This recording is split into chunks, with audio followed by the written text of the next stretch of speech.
Izzy has walls up, and so does Lucius. And I think that's something that sort of like combined with the chemistry makes them very compelling together, because it's like you have these two characters who you can see that they're hiding so much and letting them see the vulnerability in each other and slowly come to realize that like a lot of the shit that is maybe pissing them off about this guy is actually based in something. Hello and welcome. Today we're talking about a dynamic that inspires a lot of feelings, none of them in the Bible. This is the Sprizzy episode, and we're talking about the relationship between Lucius Spriggs and Israel Hands, and that is what Sprizzy means. On the pod with this week, sexy ghost Tessa is back. Hello. And longtime listener, first-time caller Bel, all the pronouns. Bel is old in human years, but young in the fandom. You don't look old, so stop. They didn't join the crew until February of 2024, but they've spent the last 11 months making up for lost time with their signature feral enthusiasm. Welcome, Bel. Hello, everyone. Also here is Rue. Rue is a longtime friend of the pod and has been on a few episodes, both as a guest and a podfic reader. They're an unrepentant Sprizzy shipper who's excited to be on the pod talking about one of their favorite ships. And I'm Carly Heath. Let's kick things off with our first question, as we always do. What's the most gay pirate thing that's happened to you this week, Bel? Okay. Hello, everyone. Let's get started. So my life is generally boring, especially during the winter. But thanks to my amazing friends in the fandom, I spent a good 3 hours today chatting to some of my mates. And it covered everything from, of course, Khan's beauty to the beauty of the north of England. And then it either ascended or descended, depending on your point of view, into pornography and the need to use flared bases on dildos. And yes, PSA. I just want to note that Tessa is nodding emphatically and Rue is touching their nose, which tends to mean anxiety. Not anxiety. My nose just itched. Well, welcome, Bel. Thank you for being on here for the first time. Thank you for reaching out in the DMs and saying, I want to be on the podcast. And then I signed you up for 2 episodes. Yes, I jump into everything, both 2 feet in, like everything. I just don't do things by half. So I love it. Thank you. Yay. And Tessa, you always have a story. What's the most gay pirate thing that's happened to you? I went today to a spa, like a couple of hours away from where I am now, with a few friends. It was lovely. It's like just outside of Ottawa. Like, I mean, technically it's just outside of Gatineau, so it's like on the other side of the Quebec border. We had a lovely day, but so we get to the end of the day and I've gone with my friend to pick up the car so that we can pick up the other people.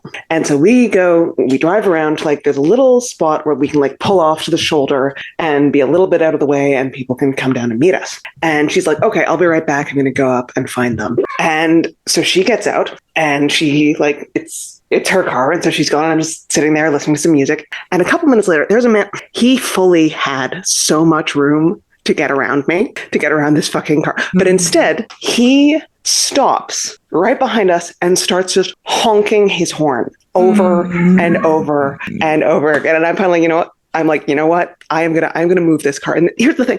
My friend did not leave her keys in the car. However, the radio was on and like the internal lights were on. And I was like, I believe in my heart that I can drive this car right now. And so I just like hopped over into the driver's seat, put it in drive, and drove off without the keys. How do you drive without the keys? I don't know. It was still on. It was still on. The keys were with her in another building. And I drove.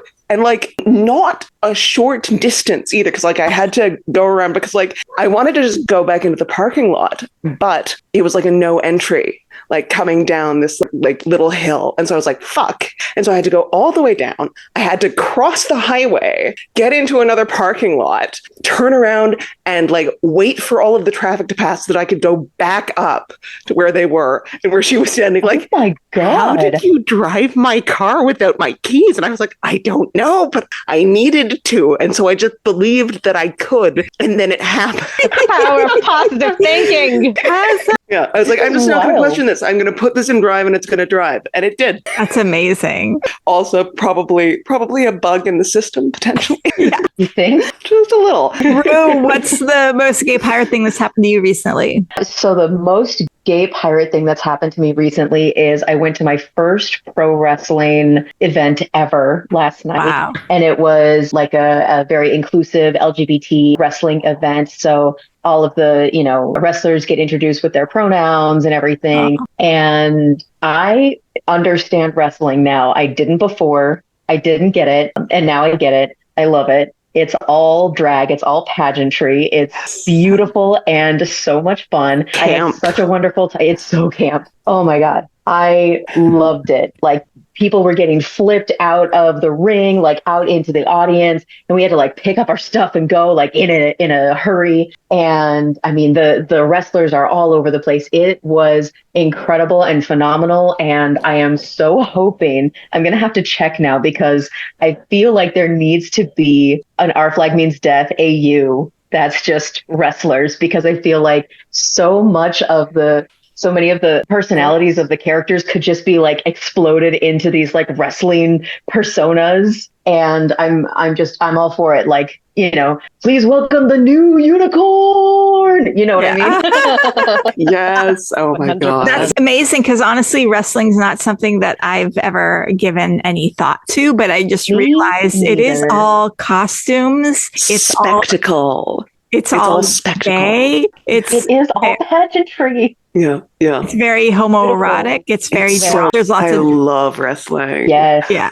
Yeah. They had like El Cartel. You're gonna have to cut this part out. Hold on. It's the villain cartel, but in Spanish. And I know El Cartel, but I don't know Villanos. It's El Cartel Villanos. And they were talking to somebody who used to be in their wrestling band. And he was like, you were my amigo, my hermano, and you left me. And, now I'm going to kick your ass. And it's just like, that this is all staged. You know that this is choreographed, and it's so fun. And you're just like, yes, give him the chair, man. It's a great soap opera where they just start like hitting each other with chairs. Yes. It's incredible.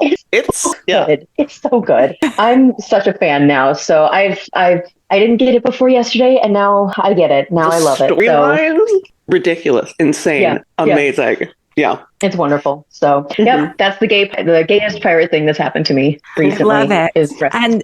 And for me, someone asked, can I set it on fire? And Stede Bonnet said, I'd be disappointed if you didn't. And that applied to all of Los Angeles. So I am in Los Angeles. Everything in Los Angeles is on fire. It's extremely sad, obviously, because thousands of people have lost their homes. People have died. It's awful. And I am ready to leave my house at a moment's notice. But we are also, it's very heartening as a community. The Los Angeles community has all come together and have all been everyone is volunteering at various places to help out.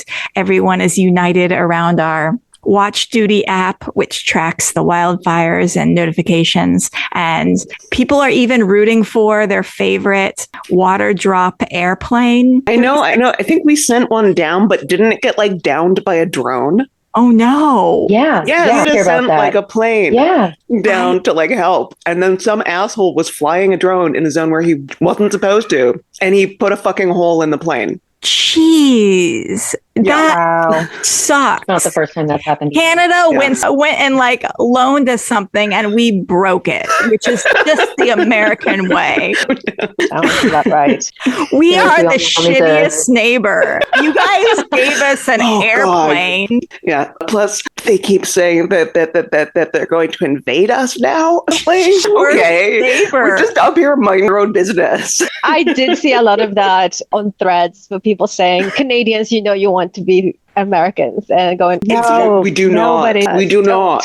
We don't want that. No, listen, not at all. Our entire country exists specifically because we don't want that. I just want to say, as a California, we welcome Canada. If you guys wanted to invade us, we would be on board and support you in invade Washington, Oregon, and California, and let us. We can annex New York. New York is cute. Yeah. You could eventually spread. You could eventually spread a little bit. Further my direction. Yeah, get to Texas. Although I'd be okay with Mexico invading it too. It's their territory anyway. That seems more practical. That seems pretty practical. Yeah. It seems faster. Well, thanks for solving all world problems, guys. Yeah. We got this. And I just feel like us breaking your airplane is maybe a good initiation for like a war. Like, bullets fired. Yes. Like, oh, you broke our plane. Now we're going to invade you and take California, Oregon, and Washington. I mean, and also it's a nice trade. If we were a good neighbor, we would be like, sorry, we broke your plane.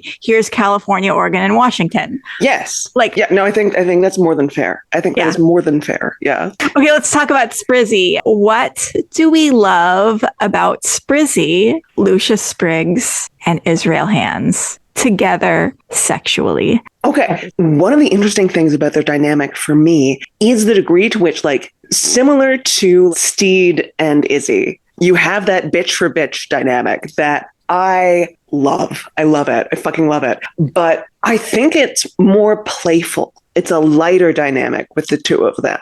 Yeah. And that can be really fun. And it's sort of it lends itself to sort of just the both of them having a lot of fun and sniping back and forth at each other and sort of enjoying that kind of connection. To me, it seems like Lucius is having fun and Izzy doesn't realize it's fun. Is that a possibility? Sometimes, but here's the thing. But we also see, for example, in season 2, there's the scene where sort of Lucius has gone up to Izzy and sort of he's asking him about how he feels about it. And when Izzy sort of grabs Lucius's cigarette, takes a drag, and then puts it back in his mouth, he knows they're having fun. I feel like in the first season, you see that tension where he's sort of he's not used to that kind of playfulness. But I feel like in season 2, we get to see him kind of opening up to that playfulness and having his own playfulness in a way that I think is sort of kind of puts Lucius on the back foot in a way that is also really fun for that dynamic. When you have that kind of reversal of who is oh, what's happening? Love that. Yeah, I find that really delightful. Yes, 100%. And I mean, the tension is definitely off the charts. Yeah. If you watch closely, the number of times those two are staring at each other's mouths throughout the show is just insane. It's just. And then, of course, if you on top of that get the Con Nathan angle where they especially loves to feed the fire of fandom for Nathan, he has to hold them at bay, then you get you just get sizzling. Yeah. What I love is there's kind of the banter side of it where, who's going to be the most clever, who's going to have the last word and be able to walk away being I said that, And then there's also kind of this more serious, somber undertone, which is, I'm able to have fun. I'm able to laugh at this. Are you in on the joke or are you not? And I love that you can play with this pairing, and it could be either or, depending on how you write it. It could be that Lucius is the one that's in on the joke, checking in, are you with it? And then, in season 2, it's Izzy kind of saying, all right, Lucius, I'm in on the joke. Are you still with me? Very, very fun. Yeah. In season 2, Izzy gets Lucius out of his head, out of that dark spot where he's gone and where the rest of the crew is able to start to build themselves again and build that dynamic that they had in the first season. And Lucius is not able to. And Izzy's the one that reaches out and pulls him. So it's really beautiful, really. Yeah. I love so many of the fics that kind of really dig into where Izzy is at psychologically.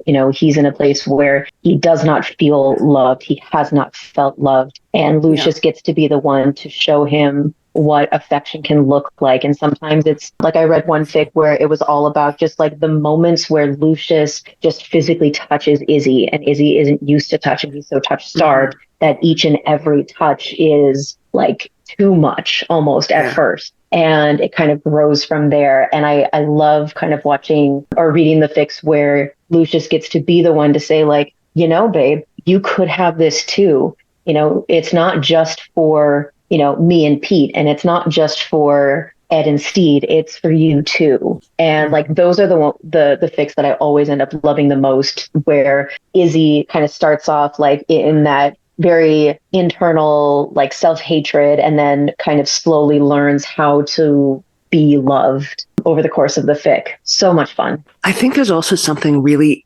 interesting in their dynamic. And this is something that has lent itself to some really excellent AUs, just in the fact that, like, despite the fact that, they're both very solidly adults, there is kind of a generational gap. And so there's also, I think, a really interesting dynamic and the potential for some interesting tension, but like also for some interesting growth in sort of like Izzy as the kind of like old guard leather gay, and Lucius as like the more modern, like millennial sort of like just fun out there gay, like young man who sort of like has a level of comfort and a level of a sense of his own safety that Izzy hasn't gotten to have. And it can be really nice to sort of see Izzy kind of get to have that a bit through Lucius. Yeah. And also like to see, grow and sort of like gain depth as a result of that as well. Yeah. Yeah. I like what you've said about how Lucius has that sense of self, but I like to think specifically like that sense of community. Like he's got community. He's got the rest of the crew, and he fits in with them. He's like the popular kid, right? And at first, Izzy is an outsider, and then over the course of season 2, like him being brought into the fold, and now becoming like, now you're one of us. You're our unicorn, and kind of seeing that through the lens of AUs, where Izzy also gets to like be a part of a community, and how healing and transformative that is. Because we see it in the show, but we also do see it in a lot of the fics where Izzy kind of learns how to connect to people on a more one-to-one basis, rather than just like as a function of the ship. And really to tear some of those pre-established rules, which even if you are queer and you're out there, when you were older, when the older generation, we were dealing with so much, okay, I guess you're allowed to be queer now, but you still have to stay in these parameters, and you have to do these things. So be as straight as you can within your queerness. And as you get to the newer generations, they're just tearing up the pieces and just throwing them in the air. And so you see a lot of that with Izzy. Izzy understands hierarchy. Izzy understands monogamy. Izzy understands that is what he sees, and and Lucius gives him a chance to see what else is out there, and that you, either with it's pirates or AU or whatever it is, just throw it out the window. Throw it out the window. You need that. And which also I think like lends itself, especially in fan fiction, to like some of my favorite tropes, like, misunderstandings and all of the tension that come from these very different worldviews, where you can have two people who are both doing their absolute best and being very human, and like clashing and misunderstanding each other nevertheless because of those differences. And it's really fun. Well, I really love what you've said about how Izzy understands like monogamy, and he understands, like heterosexuality and all that. Like he's like so deeply ingrained in like what should be done. And I love when people will, and this doesn't happen in every single fic, but I do love it when people will take the line, "We don't own each other," and make that at the heart of whatever they write into a fanfic about those two. Even if the fic is focused on Sprizzy, just knowing that in the background, Lucius is still with Pete. Or, Izzy is still kind of in a situationship with Ed, right? I love seeing... And I feel like we see that a lot. Yeah. Yeah. I just love I love when that becomes kind of the internal thesis statement of obviously never like explicitly stated, but how Lucius like really rocks Izzy's world with "We don't own each other." Sorry, go ahead, Tessa. Sorry, I get excited and then I just start talking. But no, that's I agree so much, and like that is one of the things that I've noticed, I think, especially about Sprizzy fics, is that I feel like there is often like an underlying sort of a very queer social structure that underpins the fics. So you're more likely to see the kind of like polycule structures and sort of like things that are like, you'll have like an open triangle and just like sort of like people who are sort of like involved with like, so maybe Fang is dating Lucius, but not Pete. And then but it like sort of all kind of comes together in this very queer and very sort of like open and freeing kind of social sort of like milieu. Yeah. One of my favorite things about Sprizzy fics is like how that how that can like blossom. Yes. We've talked quite a bit about like what Izzy can get from Lucius, but what is it that Lucius can get from a relationship with Izzy? Ooh, good question. Oh, I love that. But I think there's something that I was trying to pull out. So like in terms of like their engagement, sort of like of old guard versus sort of like new and sort of like more used to that freedom, more used to that popularity kind of sort of like queer experience, where I do feel like Izzy has the potential to be a kind of grounding force for Lucius in a way that is really good for him.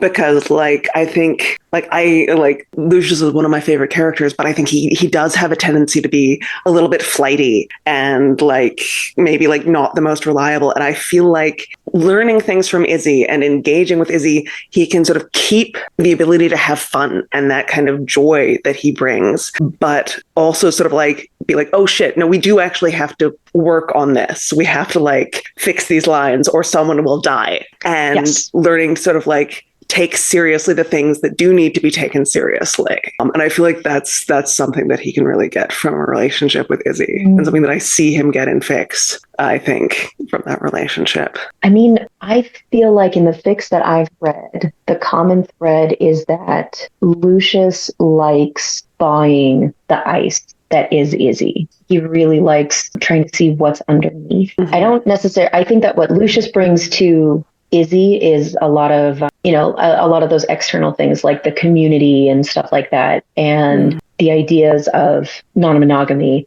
But I think maybe part of what Izzy brings for Lucius is, I don't want to just say like it's fun, but it is like there's a quest, there's a goal, like what's underneath all of this. Like you put on your leathers to like as an armor. So what's beneath the armor? Where's your soft underbelly? And like the prize is seeing Izzy be vulnerable and needy. Lucius challenge. Yeah, I think thinking about Izzy, I think part of Lucius's type is people who have a really misguided but very strong sense of self. Like he just likes really strong personalities, and he wants to just kind of dig in there and be like, oh, don't take yourself so seriously. Yeah. And I don't know, maybe there's some aspects of that are unbalanced, right? Like maybe Lucius is offering a little bit more to change Izzy's life than the other way around. But that doesn't mean that it's not impactful. I also think Izzy brings a sense of loyalty that's really important. So, I mean, once you become part of Izzy's heart, of his inner circle, the people that he cares about, you're in, and you have somebody who will have your back no matter what. There is nothing that is going to undo that. And that can be very grounding, especially for somebody young like Lucius, and who's moved around a lot, who's had a lot of issues. Again, second season, we have him really losing a lot of faith. So he definitely provides that for Lucius, I believe. Something I haven't heard is the fact that Izzy is older and has a lot of life experience and has been through crises in his life, whereas Lucius being younger, when Lucius has a crisis, it might be the worst thing that's ever happened to him. And so Izzy is able to bring that perspective of, oh, this is your first time. Yeah, it's your first time getting thrown overboard. Get over it. Come on. Been there, done that, got the t-shirt, still here. Like you lost a finger. Oh, I love that so much. Something what I've enjoyed writing in my own content is the fact is that moment where Lucius does have a crisis. And, in my case, it's been like an existential crisis. It's been oh no, am I a good partner for Pete? Because I I am so neurotic and I have so much anxiety and I'm not a good pirate, whereas Pete is a good pirate and I'm not brave. And so Lucius is having that downward spiral and Izzy could be like, is being like, it's fine. like been there, had this, no self-doubt. Listen, kid. Pete isn't that good a pirate. I know. Yeah. Right. Yeah. And again, that's an age thing. Sorry, go ahead. No, it is an age thing. I think when you're younger, because everything is happening to you for the first time or the first few times, everything is huge. Everything is a big emotion. Everything just takes on a monumental scale in your head. And then when you've done it over and over again, I have seen it over and over again, you get to that point where you can take it more even keeled. You can put a perspective in it. You realize that you're not the only one that's gone through that. And that can really help a young person just balance out. Yeah. I also think though that there's something to be said about, like, yes, there's obviously kind of the age gap and therefore the generation differences, but there's something to be said about how they become equals in that scene in the second season with the cigarette. They become equals, and I think that that's part of what Lucius seeks in pursuing Izzy in a lot of these fics, even if it's not explicitly stated. It's like, you think that you're better than me, and you're not. You are driven by the same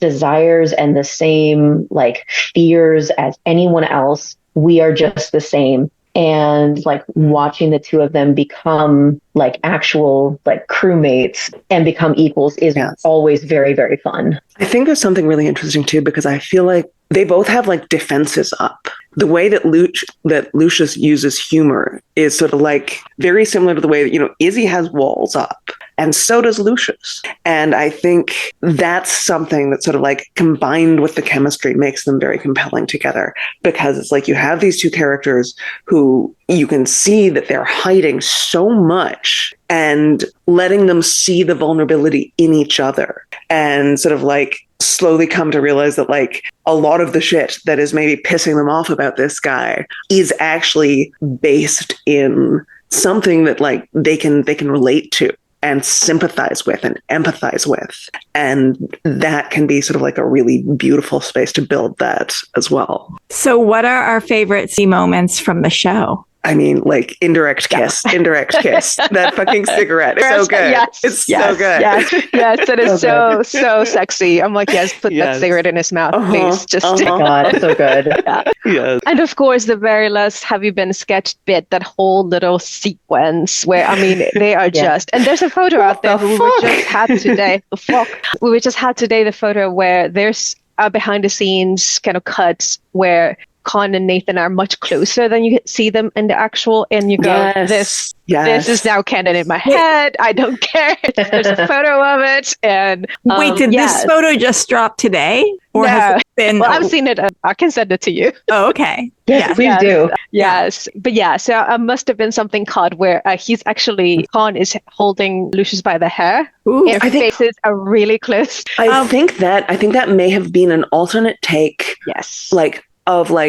I'm not sure if it was that scene. I think it might have been the scene in like episode 10 where Izzy comes out to get Lucius because Ed wants him. And I think it's, but where he's got him by the hair. And it's just like, yes, awesome. I need to see that. Can you please send it to me right now? Send it to you on my phone. Send it to all of us. You're going to hear ding. I'll put it in the chat. Yes. In the Instagram chat. But I have to see that. I love that. I think the whole "ooh daddy" scene is very for me, and the reason is because, like, yes, it's awkward. I mean, it's one of the reasons that I love it is that, like, sense. It's like it's awkward, but it's sincere. But I really love that you learn so much about Lucius and Izzy. Like, there's just a wealth of information. Like, after watching that, it's like, oh, I know exactly what kind of characters you are, and you're very, very different from each other. And this is going to be so fun to watch you like butt heads. But yeah, there isn't a moment for me if they're both on screen. there's not a moment that I don't love.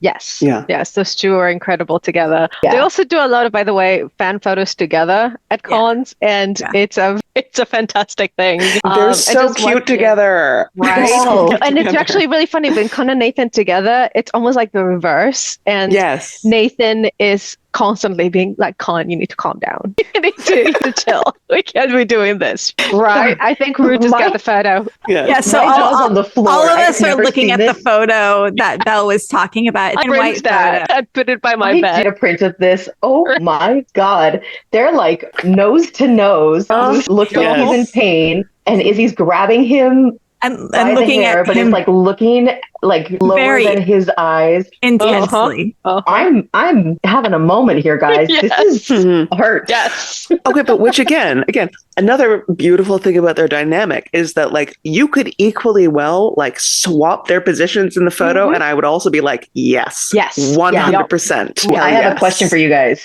So, who tops? I think they flip a coin. I have to think about a switch, but that sounds, this is my personality, I think. But I do enjoy both bits of the dynamic. I do really, like really Lucius do.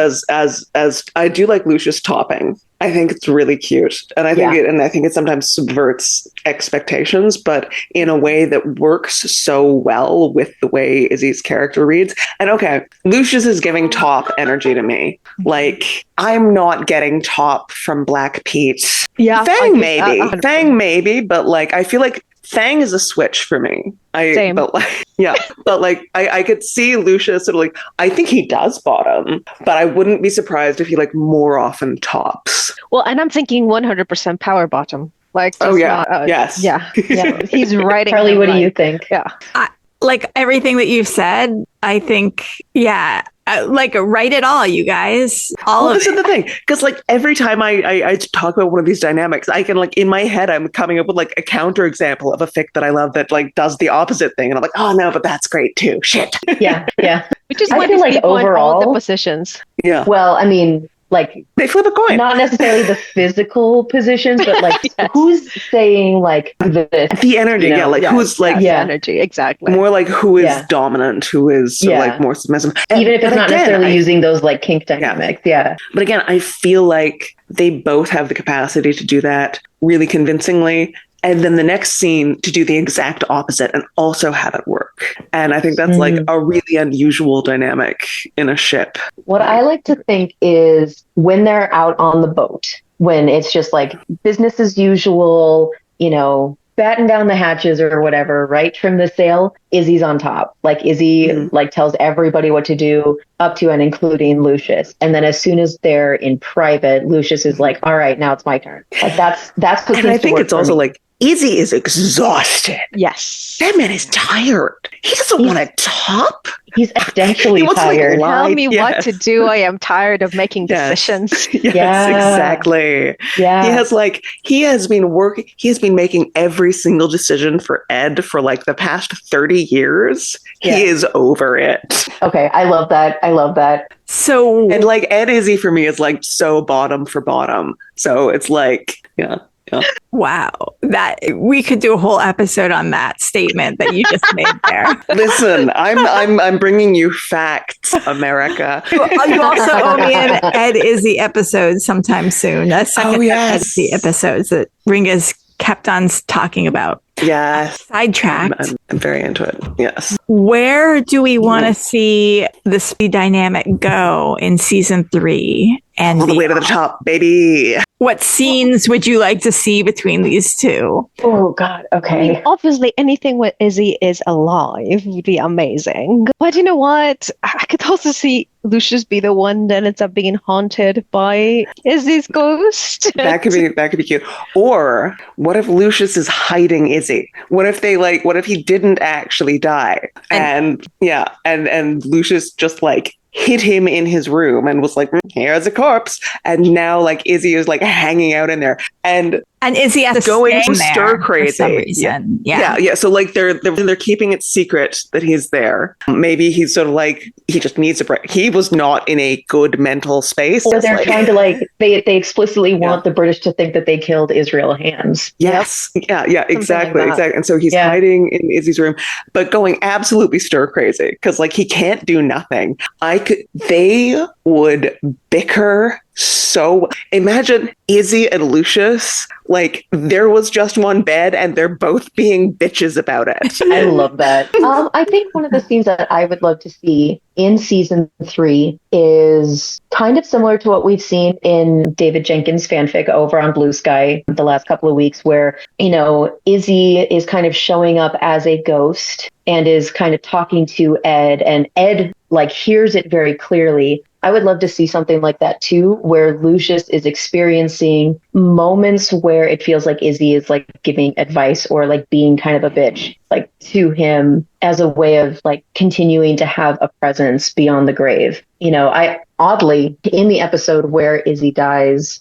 the thought that made me cry at Izzy's death was realizing like, oh, we're never going to see him and Lucius figure it out. Like, it was like that moment where I was like, you know, I had so much hope for this ship, and I knew that David Jenkins was aware of it. I knew that he was like there, like he was building it kind of knowingly, right? And so I was so hopeful that we would be able to see where that could have gone and what that could have grown into. And when Izzy died, I was like, you know, all of that is just gone now, all that good potential. So like, if we're sticking to the canon, I would say season 3 should have a lot of those scenes where Izzy has had a bigger impact on Lucius than anybody realized. And he's just like present for a lot of the different crew members. And like for Lucius, there's like kind of that unresolved, like, what could we have been? I keep on going back to Irene Adler's idea that Izzy is brought back thanks to someone Spanish Jackie knows in the bayou who does some root magic, something. And once Izzy is resurrected and brought back from the dead, he has his resurrection era where he's like, I'm going to do all the things that I wanted to do in life, but I didn't. And one of the first things he does is, I'm going to have sex with Lucius Spriggs. Izzy Hand's Hot Girl Summer. Yeah. I mean, I came back from the dead. That moment where he just marches into Lucius's room and is like, guess what? We're doing this. Right. Hands off, let's go. Hands off, let's do this. And then the ramifications after that. Are there feelings? Do we have feelings? Is this a thing? Is this going to continue? Was this a one-time thing? Or is this going to be a regular thing? Yeah. What are we doing? Cut from them like making out fiercely and falling into the bed to both of them smoking cigarettes, like staring up at the ceiling. Yeah. Like style of a French film where it's just like passing the cigarette between each other. That's right. Yes. But like not making eye contact, just staring. Yeah. And, you know, I love this idea. I love this. Yeah. Like, so Buttons brings him back, right? Because we know that Buttons is a witch, naturally. And so Buttons brings him back. And then the first thing that he does is like, does one of those where he like kisses Ed, slaps him, and then like turns on his heel and runs away to go and find Lucius so that he can, like, you know, he's got to resolve the tension with Ed. And then like, this is what you get for leaving me the way that you did, slap, slap. And then, you know, go find Lucius. And then they can stare at the ceiling like it's a French film. But because Lucius doesn't have as much living experience, whereas, you know, Izzy's been through a lot of shit, whatever. So he likes the experience with Lucius. It's all great and everything. But Lucius is like that night after with Pete, like Pete's asking him, so what's going to be happening with you and Izzy? Is this an ongoing thing? And Lucius is like, I don't know what is happening here. And giving Lucius that one moment to be like, I don't know. You know, yeah. I don't know. We need that good answer. I don't know. Yeah. Which is fun, especially in somebody who like has otherwise been so confident in that arena. Yeah. Like, Like I love, so as my IRL friends know, my favorite thing in fiction is angst. If there's a man who's angsty, I love him. In real life, get thee to a therapist, but in fiction, please be angsty. I want this man broken, like on his knees, like begging for forgiveness. Like that's what I love. So I love the idea that in life it was Izzy who was angsty and kind of having this experience of like pining for Lucius and not knowing what to do with it, because of course he's got like the, you know, mountain of complicated feelings that is Blackbeard, right? Mm. And he also has the responsibility of being the authority on the ship. Yeah, yeah.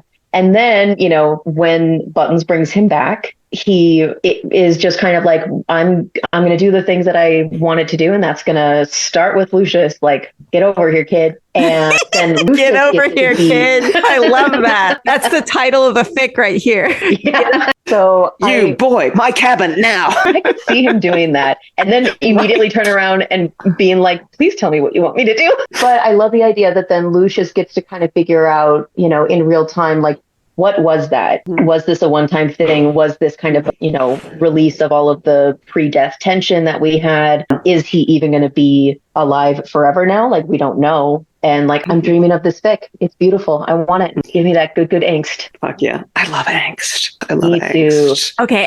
Any other scenes or moments that we'd love to see in season 3 and beyond? I want them to go shopping together. Oh yeah. Oh my God, that would be so cute. They need to get new clothes because Izzy was dead, and I don't know how it works physically. I'm gonna have to figure that out. But for some reason, he's gonna need new clothes. Yeah. Yes. Go shopping together. He's been dead. You want a new outfit? Like, that's fair. And so he's trying on different outfits and getting Lucius's opinion on what his new look is going to be, his new resurrected look. Yes, I love it. And then Izzy's like, shopping Lucius, montage. You need to get a new look too.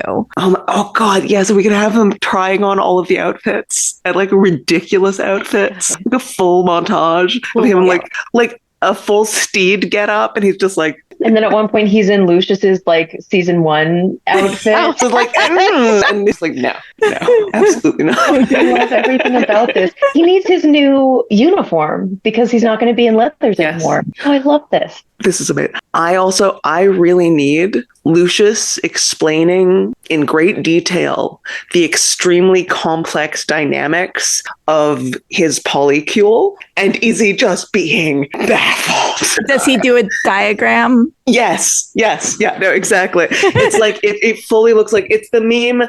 It's the guy with the string. The strings, yeah. And it's just like, funny. It's like, and so on, it's like just like the full, that's what I want. I mean, as a polyamorous person myself, that is exactly how it feels. You know, when you are like trying to okay, all right, if you're ready for me to go into all of this, I can go into it. And then you start to explain, and then people are like, oh my God, this is really complex. And it's like, oh, I actually have only touched the surface of this because there's like 6 other people I have to explain. I was giving you the Cliff's Notes. Yeah. No, I would love that.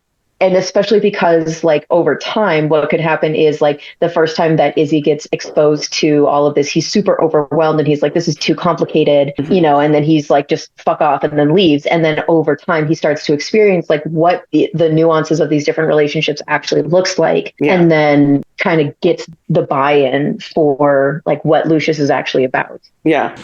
And see, I also want to see what happens when Lucius enters his competent era. Lucius as a competent pirate era. And he is really good.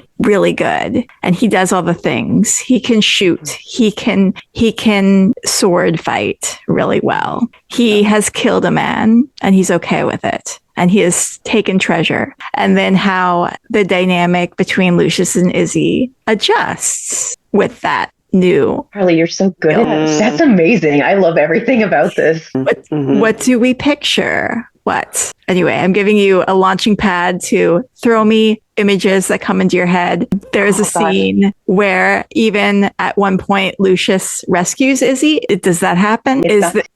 For those of you who can't see, Tessa's camera is really close to her face, and she just went, and then like the close-up was of like finger biting. So good. The camera decides.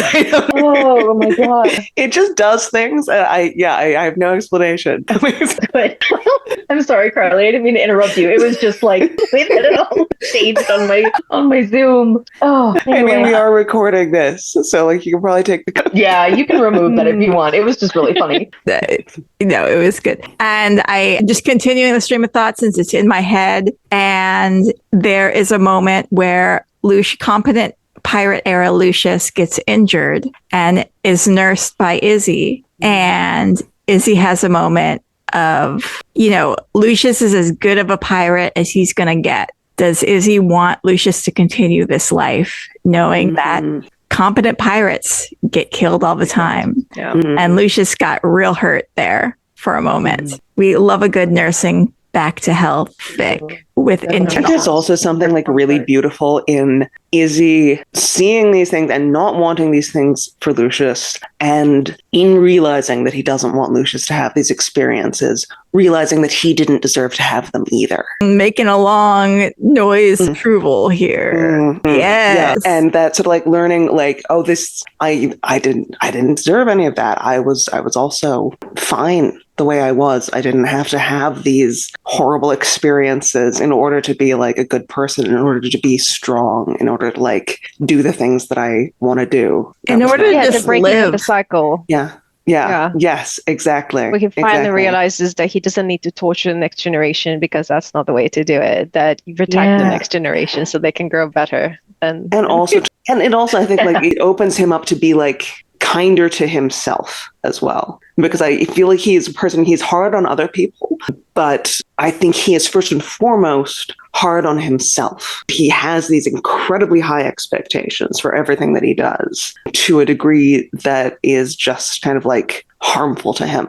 And I feel like there's a lot of room for him to learn to be, yes, like, maybe like a bit more chill with other people, but like through realizing that he can be like chill with himself and like take a day off and like go lie on a fucking beach, not in full leather.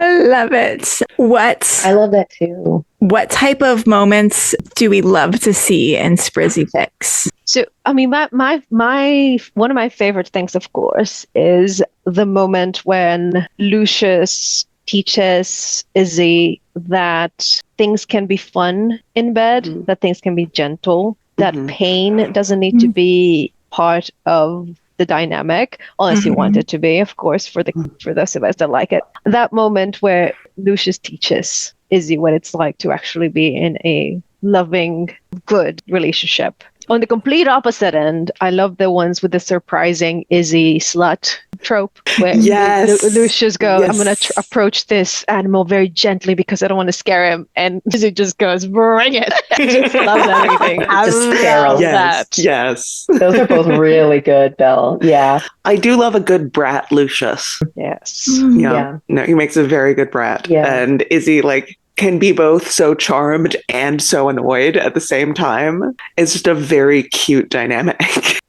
I really like the moments of banter before they actually hook up. Like before you know that it's actually happening. Like obviously it's a fic, we know that it is going to happen, right? Like we read our tags. But, before the characters know that it's actually going to happen and there's a lot of banter back and forth, and Lucius is like kind of baiting Izzy and seeing like, how far can I push this? Like, can I say this? Can I say that? Like, what's going to get under your skin? Like those moments are so much fun for me. Like I love a lot of moments in Sprizzy fic, but that's one of my favorites. One of the ones that I'm going to recommend definitely has that. And what are your favorite Sprizzy tropes? Well, I mean, again, we've got the bitch for bitch dynamic. They're a really good couple for the there was only one bed trope, because like it's so easy to just get the two of them in a room where they are going to like, they're going to snipe at each other. They are going to be just such bitches about who gets to sleep in this bed. Like somehow it will end with both of them in the bed and like facing away from each other, like each holding a pillow, like super pissed off. And then banter, and then it just works. Yay! Bel, go ahead. I'm thinking, because I'm staring off into the distance, trying to come up with something. I mean, they're also very good for misunderstandings. Again, you have that sort of like that kind of tension in their dynamic where you have have two very different people with very different life experiences, and all of the like sort of wonderful sort of like space that creates for them to like just not quite know where the other guy is coming from. And that again, that lends itself to some really lovely angst as well. But like, I love a fluffy Sprizzy as well. They also lend themselves to just like kind of having fun, which is, yeah. I love an angsty Izzy. Like, I just, as previously established, I love all angst. But angsty Izzy is like my bread and butter. Love him. Just like broken and figuring out like, maybe I don't have to be beautiful. I also love a good hurt comfort. I love when they do have a bit of a kinky dynamic where Izzy is learning that the things that he wants can be given in different ways than he expected. You know, he kind of had this very like intense, visceral, violent sense of like what needed to happen in order for him to get what he needed from Ed. But he could have like that same sense of fulfillment without the pain, not necessarily without the pain, but like without the violence. You know, like a safer kind of, and a more emotionally safe space. Yes, exactly. So there can still be the pain if that's something that they're both into in that particular fic. But I love watching Izzy realize like, oh, I got what I needed, and all I had to do is ask for it, and I could have that again if I asked for it. I just have to like swallow my pride enough to do so. Yeah. And then when you get the angsty voice can't communicate trope, I love it when it's speech that saves them. That goes up to them and goes, would you please talk to each other? Yes. Oh my God, yes. Yeah, I was going to say I love the when they're clearly into each other and it's everyone else who knows. So they get some outside help to make it happen. So what's your fanfic, Rex? Okay. Well, this one is a work in progress. It has just started. There are only 2 chapters, but this author does have a very high completion rate. So Yay. I have recommended stuff by them before. This is Anything You Can Do by Stede Bunnett. We have a lot of Stede Bunnets in the list. We do. Yes. And this is a body switch one. This is a body swap where they wake up in each other's bodies. Wow. So you're going to see both of them get like some empathy for each other. And also they're going to fuck because it's Stede Bunnett. And also A Square Knot for a Round Hole by Unopposable Thumbs. And this is just like, it's just a cute little sort of like PWP, basically, where like Lucius has been fucking with Izzy and Izzy kind of decides to fuck with him back, and then they fuck. It's cute. I really like both of them. So I will send you the links. Thank you. Bel, do you want to give yours? Yeah. Okay. So here we go. This one I might have gotten as a rec from this podcast on the Omegaverse, or maybe I just stumbled into it. I'm not sure. That's okay. There's been several episodes where we wreck the same thing over and over again. Oh yeah. But The Silk Coat by Stede Bunnett. There we go. Yes. So where Lucius is a rich heir, it's in the Omegaverse. Being an Omega, it's so good. Okay, so the Silk Coat takes place in the Omegaverse. Yes. And what happens? So Lucius is actually a rich heir. He's like the second son of a very rich person, and he happens to go into heat right after he meets Izzy, who is a stable hand, if I'm remembering correctly.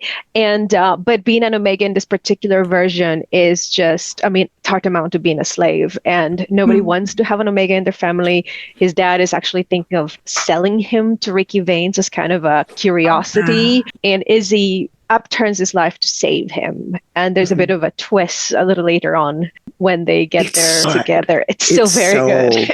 It is peak Sprizzy. Yeah. I can't wait to read this one. I know. Oh, you're going to fucking love it. It's so good. It's lovely. Stupid good. If you read the comments. I lost some sleep on that one. I am gotta go. Oh yeah. I think I'm in the comments of every chapter just being like, I love this. I love you. Please never stop. Amazing. The other 2 that I have are both of them very long books, which I love also. I love a long fic. If it's good, it's good. So That Thing We Do, it's a series by Maggie May. And like so many, it starts kind of very adversarial, they're just sniping at each other. And then Lucius realizes that Izzy is absolutely a total sub, and they just have all the sex, and it's lovely, all the kinky sex. So that's a very good one. And then my Probably my favorite. It's Midnight Dances, Midnight Partners. It is an 11-part series by, I'm not going to be able to pronounce this, Mara Trisholi? Or it could be Me Rat. Trish Osley? Is it supposed to be meretriciously? Maybe. Meretriciously. MEATRISHOSLEE. So I feel like I have to look at this. Is it in the Google Doc? yes, it is in the Okay. I need to. Yes, I need to you can see tell us what. Okay, and what tell it us is that we're what spelling. happens in this fic. So this one, Lucius and Lucius starts doming Izzy as he enjoys having it done to him. But it turns out it goes even deeper than that, and that they're almost more than soulmates. They're almost mythical soulmates from some Irish mythology, and so they are just meant to be together. And if anybody likes that whole Blackbeard and Steed are kind of a-holes, just clueless a-holes who do everything wrong, this is definitely one of them, where Lucius has to go step off, leave my Izzy be, and I'll take over. Yes. Yes. I love those. It's absolutely amazing for that. Oh, I'm looking at the name. It's definitely a phonetic spelling of meretriciously. Okay. Which means, yes. Yeah. Lovely fix. And what about Dangerously Cute by Aerovate? Oh, I forgot about that one. So that one's it's a work in progress. We've got 6 chapters in, but I'm trying to get them to post 7 and 8. So it is Lucius is a serial killer. He's in maximum security prison. Oh he has apparently killed 35 people, I went to say. Oh my God. And Izzy. We love a girl boss. Yes. And Izzy comes in. He has also killed people, and he keeps getting in trouble with his lower security prisons. So he ends up with Lucius. But it's actually super cute. And Izzy starts kind of transferring his loyalty from Blackbeard, who has abandoned him for his new friend Steed, and is starting to glom on to Lucius. So it's a very lovely fic. Oh, wow. Nice. Yeah. Very cute. A serial killer AU wasn't what I was expecting on Right. but okay. But I can see it. I'm like, oh yeah. And the premise, and I don't think I'll spill anything, is that Pete breaks up with Lucius, so Lucius kills him. And then as he's disposing of Pete's body, somebody else sees him, so he has to kill them. And Oh my God. Oh my God. This It's is amazing. going a completely Like giving like American Psycho vibes. Quite so. And Rue, what are your fic recs? I've got 2. So one of them is I'm Not Just a Notch in Your Bedpost, You're Not Just a Line in a Song by Ennice. That's ENNAES. So it starts with a hand on a sleeve. None of the other crew members would have thought much of the gesture at all, but no one touches Izzy. Lucius quite accidentally realizes he would very, very, very much like to touch Izzy intimately. And that one's very fun. That's like 40K. And then the other one that I love is a kind of hurt comfort fic called Adrift Without You by Black Forest Fire. There was a rat living in the walls of the ship, and Izzy was going to deal with it. At least he was, until he saw who slipped out from a secret passageway. He was so fucked. And it's Lucius living in the walls, and he like starts visiting Izzy at night, and so good. So good. I love like touch starved Izzy, and both of those are like peak touch starved. Oh, I can't wait to read that one. Yeah, they're both very, very good. So we have some good fic recs that you guys can now load up your Kindles with, and it's time to wrap things up. So what are you all working on? What are you looking forward to? Rue, I'll let you go first. Oh gosh, I'm not really writing fics a whole lot these days. I am hoping to start doing more pod fics again now that I'm settled into my new house, and like we're, a little bit more into the business as usual kind of schedules. So hopefully soon I'll be able to start reading some fics and getting those up on the pod, because I really enjoy doing that. We'd love more pod fics from you. Yeah, I would love to do that. So that's all that all that I'm working on right now is just trying to like carve out the time for that. As far as what I'm looking forward to, more of Daddy Jenkins. I know, right? On Blue Sky. I'm having such a good time. time and also more behind the scenes, like what Belle just shared with us, because hot damn. Oh my gosh. So Yeah. that's where I'm at.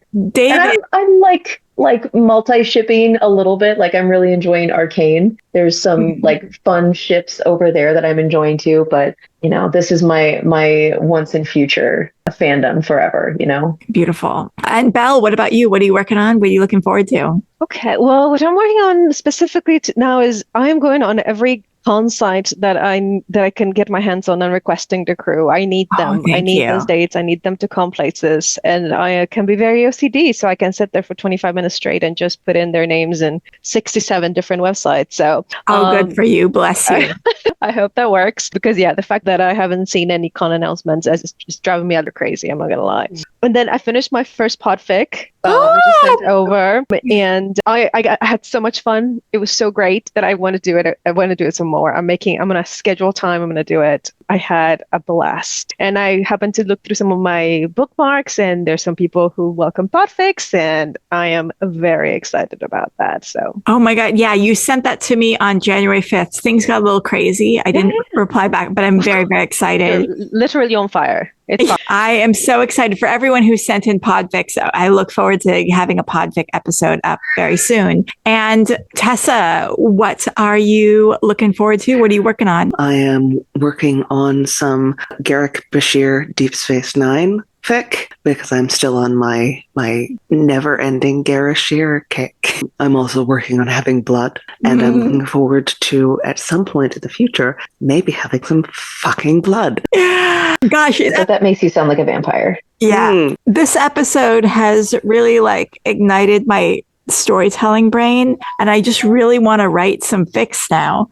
Yeah. So I'm like, maybe I should take a little pause with the podcast and just write everything that's coming into my brain for a little bit. But I do have tons of podcast things coming out for everyone. This week on Haunted Hollywood Hour, we have a episode on the Magic Castle and the Bijou Theater and the connection between the two. So that's really exciting. Then we have upcoming a episode on Jenkins Griffith, who is the guy that Griffith Park is named after, and he shot his wife in the face. And also on this episode, on this podcast, we have what's coming up. We have a Fang episode coming up, right? Some of you are on that. Yeah. So coming up soon is a Fang episode. I've talked to people about doing a garlic soup polycule episode. Yes. So that's coming up. And we have a bunch of podfics have been kind of trickling in. So I got to put together some podfic episodes. And if you want to be a part of this, feel free to DM me, email me, ourflagmeansfanfiction@gmail.com. I'll put you on an episode, pitch us ideas for episodes, host an episode with your friends so I don't have to keep on doing this. Send it in and we will keep on doing that because that's our goal. We do one episode a week until our demands are met. So be sure to give us a follow on Instagram at ourflagmeansfanfiction, all one word. Give us a rating and review wherever you get your podcasts and tell your friends. Keep this going. Boost our posts. Tell the world that there is still demand for our flag related content. Until next time, do creations, be cringe, commit crime. Bye. Bye. Bye.